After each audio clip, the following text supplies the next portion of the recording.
Ella nace en Rosario, su familia era de Acebal, y a los 23 años se casa con Enrique Ginocchio, al que conoció en esos bailes que se hacían en Acebal. Se casa y vienen a vivir a Soldini. Julieta siempre fue una mujer muy emprendedora, las mujeres que hacen y ven la necesidad de los demás. Evidentemente ha sido muy bien educada en su casa, por lo que fue trascendiendo después en su quehacer. Tuvo 4 hijos, 2 mujeres y 2 varones. Amalia, Julieta, Enrique y Guillermo, o Willy, o Billy, como le decían, muere a la edad de 13 años. Bueno, yo creo que no debe haber un dolor más grande para los padres que la muerte de un hijo. Sé que postergaron el casamiento porque justo él había estado enfermo y falleció en ese momento.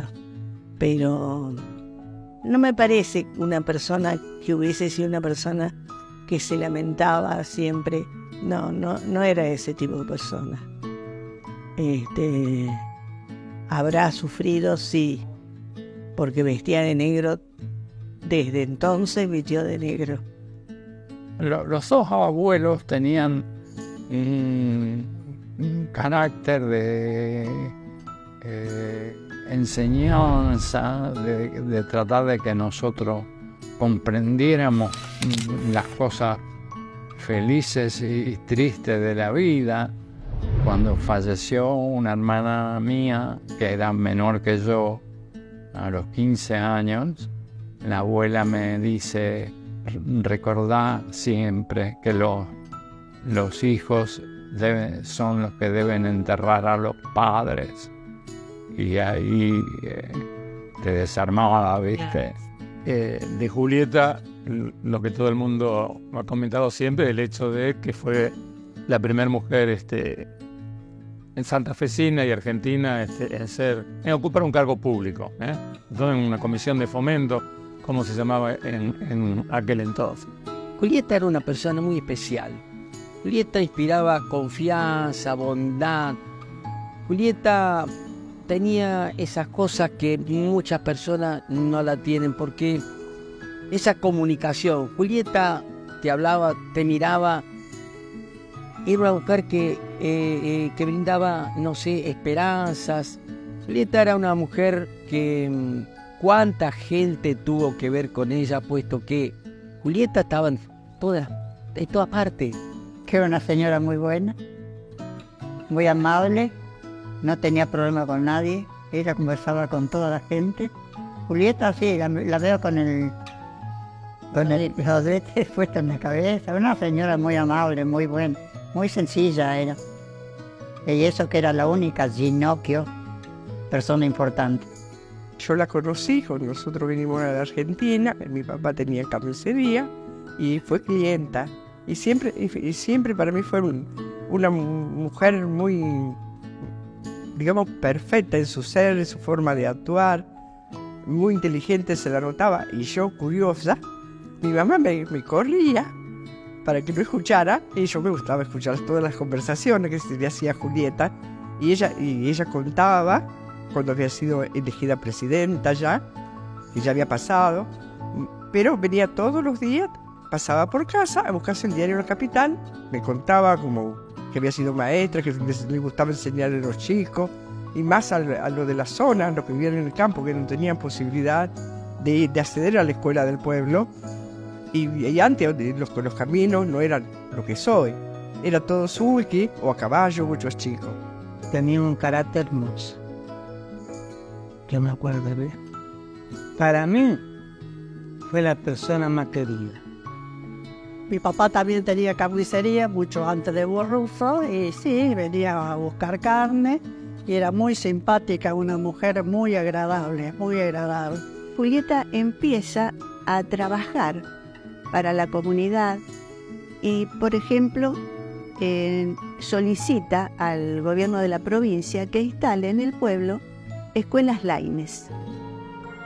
Estas escuelas Laínez lo que hacían era educar a los chicos de los colonos, que por las cosechas los padres se trasladaban de un lugar a otro y bueno, el chico quedaba rezagado en el aprendizaje. A mí lo que siempre me impresionó de ella fue su capacidad de gestión y su amor, porque a mí me impresiona eso, porque también llevo el tema de la educación en el alma, por el tema precisamente de la enseñanza. Y antes de ser presidente de comuna, ya cultivaba ella ya ese amor por la docencia. Sabemos que en su casa daba clase a los chicos del campo, antes de ser presidente de la comuna, porque recordemos que en aquellas épocas era mayor la cantidad de gente que vivía en la zona rural que la que vivía en el pueblo. Y una vez que estuvo en su cargo, en su gestión en la comuna, ella fue la que propulsó de que se instalaran en Soldini las escuelas Laínez. Escuelas Laínez eran escuelas nacionales, las pagaba el Estado, pagaba los docentes, y que propiciaban la enseñanza en zonas rurales. Bueno, de las dos escuelas Laínez, una funcionaba en la casa de Julieta y la otra funcionaba en la Loma Verde, lo que conocemos como la escuela de Liberty, y llegó a tener a 110, 120 alumnos. Pensemos que estamos hablando de muchísimos años atrás, una cantidad importante. Consiguió que los chicos vayan a la escuela vestidos de la misma manera, la Nación, porque eran escuelas nacionales, y le dio ropa para los chicos. Estuve en contacto más con ellos al principio de mi vida que con papá y mamá, por el tema de que vivía ahí. Yo vivía en Soldini, ahí en esa casa, en la casa de ellos. Vivía ahí porque estaba cerca de Rosario. Entonces me mandaron al colegio, que era de unas hermanas norteamericanas. De modo que mi educación fue más, digamos, moderna. Julieta era de las ideas, la que escribía máquina era ella. Una vez le pregunté a mi abuelo cómo se hacía en la máquina de escribir y me dijo, no sé, pregúntale a tu abuela porque lo que sabe escribía máquina es ella. Ella estaba al tanto de todo lo que aparecía. Lo que pasa es que no era una cosa que ella transmitiera a la familia, sino lo que hacía, lo hacía para quien lo hacía. Entonces, que es como debe ser. No andar haciendo propaganda de lo que haces. La Constitución de 1921 permitía a las mujeres participar en política.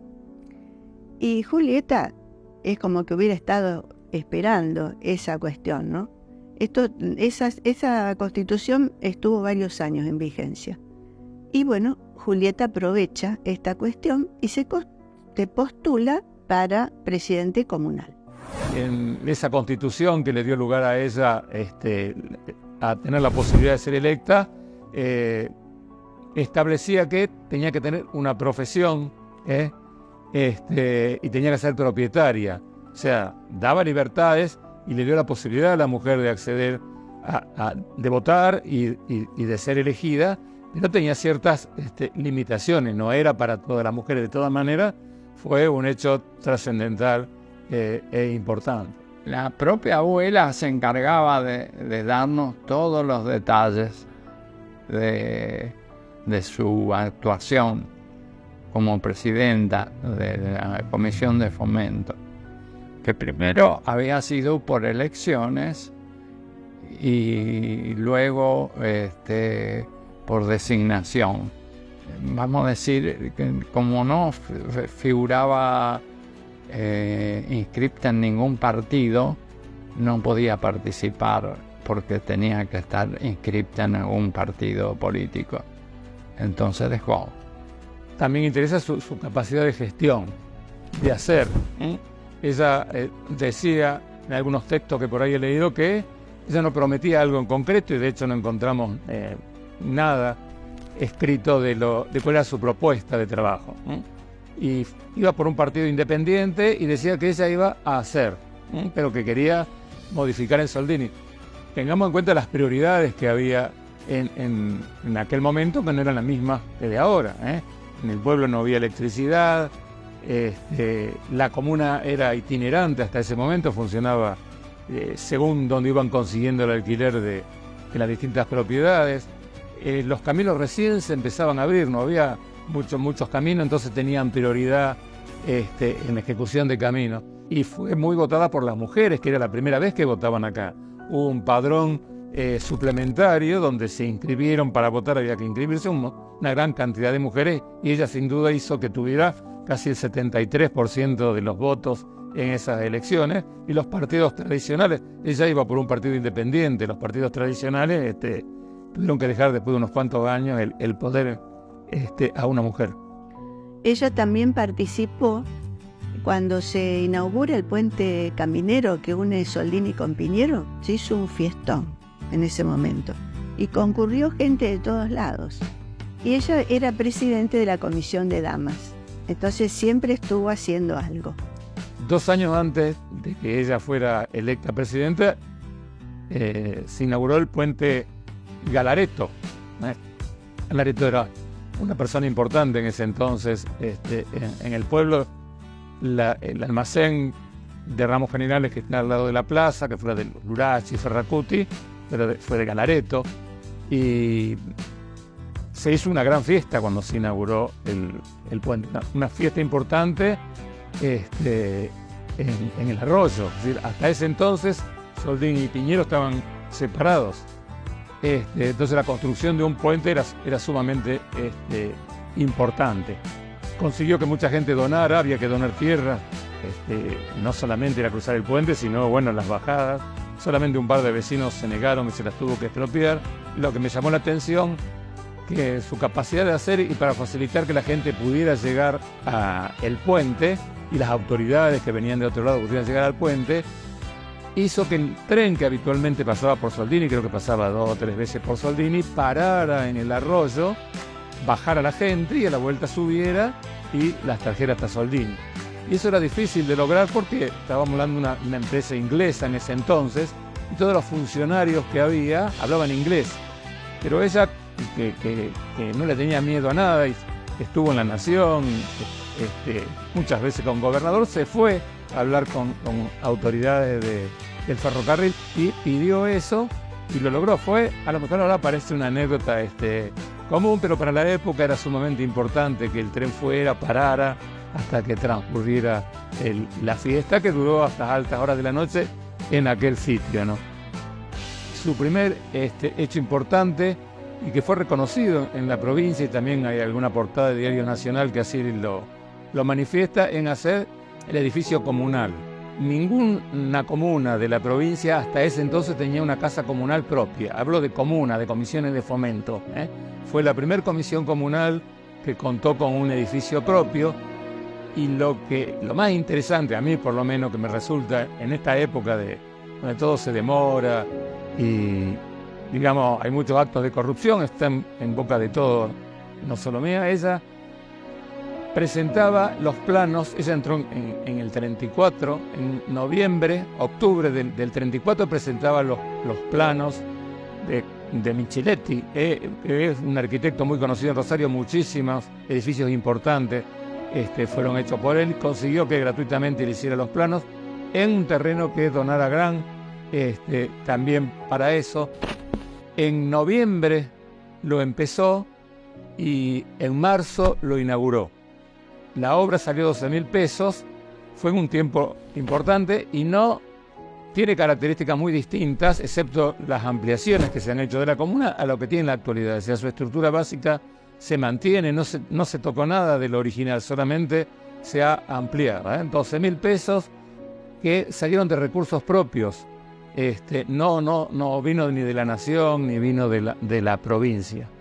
La provincia también lo quiso poner de manifiesto, y de hecho el gobernador con su esposa vino a la inauguración de la obra, vino en octubre, noviembre, cuando se inició la obra, a poner la piedra fundamental, y vino también después en el 35 cuando se inauguró, y el que bendijo las instalaciones fue el arzobispo de Santa Fe. Eso pone de manifiesto la importancia que se le dio a nivel provincial a esta construcción. La comuna que nosotros tenemos es un lujo, es hermoso. Tiene un estilo clásico, más bien colonial, y fue muy importante la acción de los que sucedieron después. porque mantuvieron el estilo. Generalmente acá la costumbre es tumbar y hacer de nuevo. Y acá se respetó. Así que eso es valorable en todos los que sucedieron a esta mujer. Se amplió, se modificó, pero siguió con ese estilo. Y la otra obra importante, que era trascendental también para la época, era un cementerio. No contábamos con un cementerio propio. Se compraron los terrenos y en 6 meses también tenían los planos, que lo hizo el mismo equipo de arquitectos que te nombré recién, los Micheletti, y en 6 o 7 meses estaba terminado el cementerio, y hasta la actualidad se respetan los planos originales. El plano original tenía la construcción inicial, por supuesto, y la capilla, que después se construyó muchos años después. También la arquitectura de la parte más importante se sigue manteniendo tal cual fue diseñada por eso. Tenía una gran vocación de servicio. Y también me gustó mucho que le pusieron el nombre de ella a la escuela secundaria. Eso también, para mí, es algo muy merecido. Durante el gobierno del doctor Burgueño se construye el edificio escolar, que hoy está ampliado, pero que empezó siendo muy pequeño. Se comunicó que se le iba a dar el nombre a la escuela. Bueno, los chicos llevaban en sus cuadernitos la noticia. Y se presenta otra moción, que fue la del doctor Martínez Dufour, que quería ponerle Aurora, como la canción a la bandera y como el nombre de la torre que está en la mitad del pueblo. Esta postura más y la nuestra, que fue ponerle el nombre de la primera mujer que trató tanto también la educación de los chicos, no solo por lo que hizo en la comuna, sino por la educación. Decidimos en la escuela mandar las dos posturas, la del doctor y la nuestra. Hubo que presentarlo al ministerio y el ministerio aceptó esa denominación. El 12 de agosto de 1959 fallece. El doctor Martínez, en su libro, en la primera parte de Soldini, se refiere a este hecho, quizás de una forma muy poética, como era su estilo, pero no deja de ser real. Él dice que incluso vio que como que estaba descompuesta y la familia la trae como para que a ver si podían hacer algo por ella, pero ya estaba todo decidido. Yo tenía 14, 15 años. Era una tarde, viene mi papá serio, y ¿cómo es? Me llama y me dice, te quiero comentar que falleció la abuela y vamos a ir al campo, vamos a hacer el velatorio en la casa. Y bueno, y ese día a pesar de ser medio lluvioso, fueron todos los chicos de la escuela con una banderita, me acuerdo, y se pusieron en el camino para que fuera el coche, que era un carruaje en aquella época, a caballos. Y en el pueblo nos enteramos, porque yo viví siempre acá en esta cuadra, y vimos a don Enrique que venía con el sulky a todo trapo, porque ella se estaba muriendo, y la llevó el doctor Martínez. El día que falleció pasó por casa, se llevó la carne, había un viento nublado, viento frío con el sulky, y dijo que se iba enseguida porque se venía la tormenta y que no se sentía bien. Tal vez que mi papá dice, esta mujer, mira cómo subió el sulky y salió todo a la velocidad. Y habrá pasado 1, 2 horas y nos enteramos que le había dado como diríamos ahora, un CB. Así fue y murió enseguida. Viene un poblador de Soldini, viene y cuenta, dice, allá hay una mujer que se le disparó el caballo y está una mujer que está en el suelo como que se cayó. Lo que no se sabe, que si es el caballo que disparó y se cayó, o si ella tuvo un problema de salud y, claro, sobre el sulky cayó. El caballo paró, ahí estaba el caballo, ella en el piso, con la muerte que ya la había llevado junto con ella. Así que esa es una muerte que totalmente inesperado por muchos, pero también yo creo que tuvo eso, que Soldini no quería dejarla que se fuera. Creo que la tuvo ahí junto a él, porque fue muy cerquita de Soldini. Al sur de Soldini, bueno, ella terminó sus días.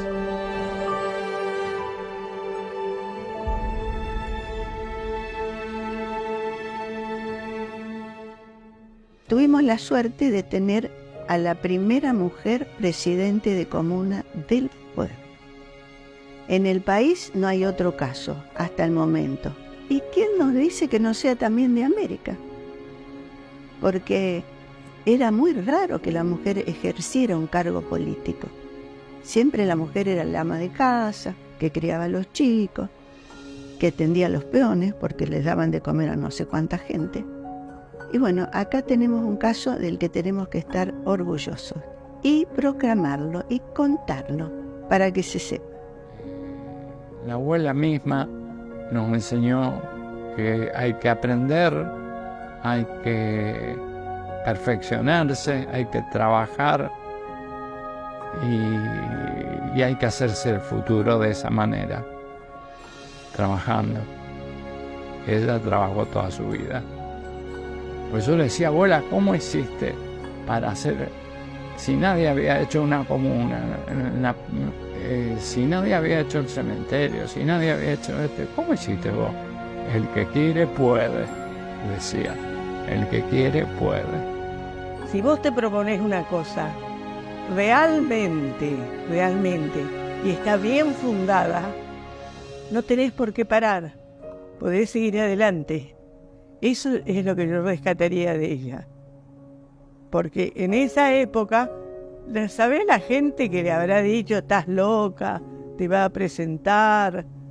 Cuando vos tenés una convicción firme de algo que sabés que resulta, no cualquier cosa, tenés que seguir adelante, a pesar de la gente que se oponga, porque en el fondo siempre vas a ganar.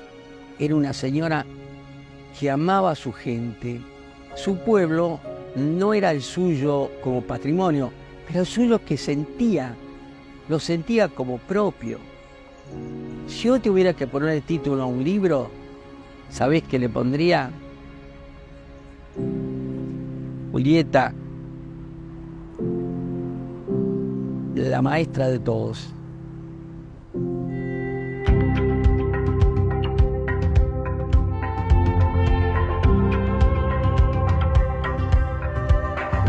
Hacía feas las tortas, que no salían bien las tortas, algo así me dijiste. Que hacía unas tortas espantosas, algo así me dijiste antes, ¿puede ser? Que hacía todo. Tortas, que le salían mal las tortas, sí. No, yo estaba pensando en algo más elevado. No, las tortas no le salían elevadas. No era, me parece, una persona con mucha vocación por la casa. Cosa que yo heredé. Eso sí, estoy segura que lo heredé.